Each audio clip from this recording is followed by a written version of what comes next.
বাজার থেকে মাত্র 10 টাকা দিয়ে একটা কুমড়ো শাকের আটি এনেছিলাম, তাই দিয়ে বানিয়ে ফেললাম 2 রকম রেসিপি। চলুন দেখি কীরকম করে বানিয়েছি। প্রথমে কিছুটা বড় বড় পাতা নিয়ে ভালো করে ছাড়িয়ে ধুয়ে নিয়ে কুচো করে কেটে নিয়েছিলাম। তারপরে কড়াইয়ে তেল দিয়ে রসুন, কাঁচা লঙ্কা, কালো জিরে ফোড়ন দিয়ে কুচোনো শাকগুলো দিয়ে একটু নুন হলুদ দিয়ে নাড়িয়ে চাড়িয়ে এটা একটুখানি ভাজা ভাজা করে নিয়ে তারপরে ঢাকা দিয়ে দেবো। ঢাকা দিয়ে 5 মিনিট রাখার পরে জল বেরিয়ে শুকিয়ে গেছে, সেদ্ধ সেদ্ধ হয়ে গেছে, ভাজা ভাজা হয়নি।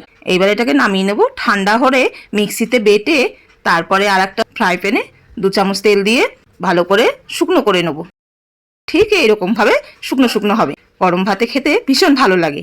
এরপর বানিয়ে নেব আর একটা রেসিপি। কুমড়ো পাতার মধ্যে যেগুলো একটু ছোট ছিল সেইগুলো ভালো করে ধুয়ে পরিষ্কার করে নিয়ে এইভাবে মুড়ে মুড়ে বড়ার আকারে ভাজ করে নেব।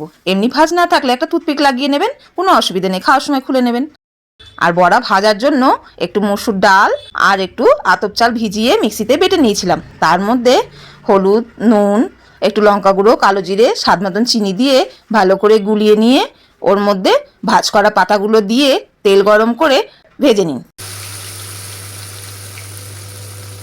বড়াগুলো ভাজা হয়ে গেলে গরম গরম পরিবেশন করুন। পাতা বাটা আর বড়া ভাজা দিয়ে 1 থালা ভাত খাওয়া হয়ে যাবে। মাত্র 10 টাকায় যে এত সুন্দর দুটো রেসিপি বানানো যায়, না দেখলে বিশ্বাসই হয় না। ভিডিওটি ভালো লাগলে আমাদের চ্যানেলটিকে লাইক ও সাবস্ক্রাইব করে দেবেন।